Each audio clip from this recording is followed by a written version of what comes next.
Muito bom dia, 11 horas e 30 minutos no horário de Brasília, sexta-feira, 30 de abril. Também estamos ao vivo pelo Facebook e pelo site sba1.com. Este é o canal do Boi News. A taxa de desocupação, que mostra o número de brasileiros desempregados, fechou em 14,4% no período de dezembro do ano passado a fevereiro deste ano, divulgou hoje o IBGE. O percentual ficou estável na comparação ao trimestre de setembro a novembro de 2020. Na comparação ao mesmo trimestre móvel do ano passado, houve alta de 2,7 pontos percentuais. Segundo o Instituto, a população desocupada de 14 milhões e 400 mil pessoas é recorde da série histórica que começou em 2012. A população ocupada de cerca de 86 milhões de pessoas ficou estável em relação ao trimestre móvel anterior, mas caiu 8%, o equivalente a 7 milhões e 800 mil pessoas, a menos no trabalho na comparação ao período de setembro a novembro de 2020. Consultores e institutos de pesquisa de mercado apontam que as carnes terão preços firmes durante todo o primeiro semestre do ano. Ao vivo da Bolsa Brasileira de Mercadorias em São Paulo, as informações de Walter Puga Júnior. Bom dia, Puga. Bom dia a você, Zaidan. Bom dia a todos. Olha, desta vez, a confirmação desses dados que indicam perspectivas de preços firmes para carnes em geral, vem do IPEA, do Instituto de Pesquisa Econômica Aplicada. O IPEA é vinculado ao Ministério da Economia. Portanto, são os dados do IPEA que determinam aí a adoção de políticas públicas e de decisões do Ministério da Economia em relação aos diferentes setores da economia brasileira. Bom, o último relatório sobre mercados e preços agropecuários divulgado pelo IPEA mostra que, e é divulgado a cada 3 meses, ainda mostra que para a carne bovina, o ano deverá ser muito difícil para quem trabalha com engorda de animais. O volume de abate já observado ao longo de 2020 deve seguir no primeiro semestre agora, de 2021, diz o documento. Agora, para o segundo semestre, a oferta de animais oriundos de confinamento, segundo técnicos do IPEA, vai depender dos preços dos insumos e mais, do preço de reposição, que este ano já começou em patamar mais alto. No caso do frango, a carne de frango deve ter agora, no segundo trimestre, manutenção dos preços mais altos, porque a alta dos custos com ração, em especial milho e farelo de soja, continua. Outro motivo apontado pelo IPEA é a competitividade do frango ante as carnes bovina e suína. Agora, o menor poder de compra da população tende, na verdade, a favorecer proteínas mais baratas, como é o caso da carne de frango, e o que já é amplamente sabido no mercado. Quanto aos suínos, a expectativa é de aumento de preço no animal vivo, também por causa do custo de produção. Então, o IPEA constata que essas fortes exportações para a China também seguram os preços internos. Então, há a constatação agora de órgão do governo também de que os preços devem se manter firmes. Resumindo, alto custo de produção e as exportações fora isso, a falta de animais é que influenciam os preços e mantém os preços altos neste semestre, segundo técnicos do IPEA. É com vocês, Aidan. Obrigado, Puga. A BRF comunicou nesta quarta-feira ao mercado que obteve a habilitação de mais 2 unidades de produção para exportar processados à África do Sul. A planta, instalada em Lucas do Rio Verde, no Mato Grosso, está apta a embarcar produtos suínos. A de Lajeado, no Rio Grande do Sul, carne de frango. A companhia informou que já são 20 as unidades habilitadas a exportar para os sul-africanos. A colheita de arroz se aproxima do fim no Rio Grande do Sul. Ao vivo de Cruz Alta, as informações de Viviane Lara. Bom dia, Viviane.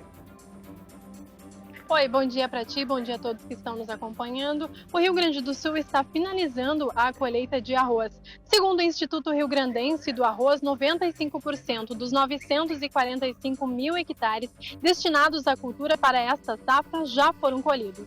A alta produtividade também foi destaque e ficou aí entre 8 e 9 mil quilos por hectare.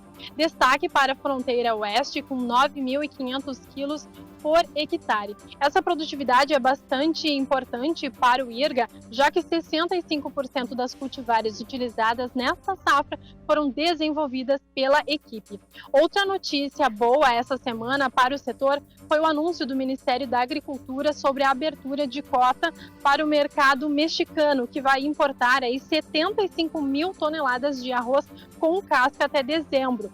Já essa informação bastante importante, então, para o setor de arroz.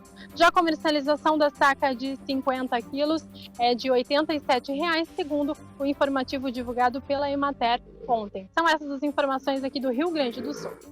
Obrigado, Viviane Lara. Confira agora a previsão do tempo para todo o país com Renata Ferreira. Bom dia, Renata.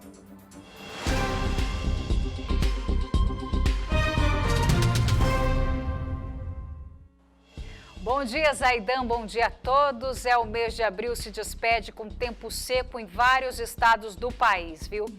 E o tempo seco vai desde o Acre até o Rio Grande do Sul, interior da Bahia, sul do Piauí, grande parte da região sudeste. No Rio Grande do Sul, os produtores de milho, arroz e frutíferas devem receber chuva volumosa. Previsão de acumulados até o próximo sábado de 40 milímetros em todo o estado. Os produtores gaúchos também lidam com medidas aí de prevenção contra a cigarrinha do milho, já que a praga nesta safra veio mais forte. No Sudeste, os produtores de cana, citros e também café arábica tiveram um mês com pouca chuva. Em Guaxupé, Minas Gerais, choveu aí apenas 13 milímetros, 83% abaixo da média. Em Ribeirão Preto, o desvio negativo de chuva foi de 60 milímetros, choveu 28, quando o normal é de quase 70.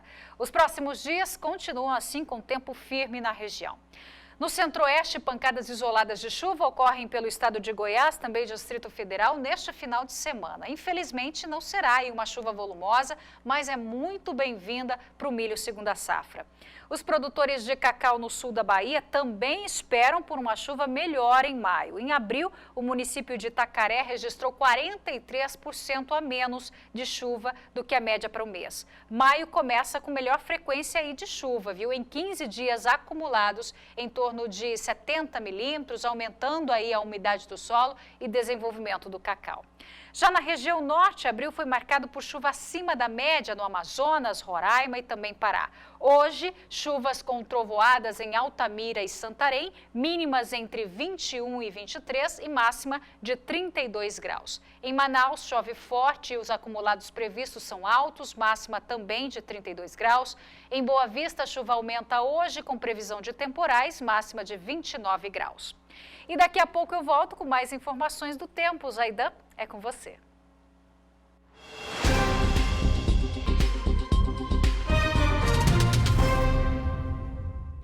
Obrigado, Renata.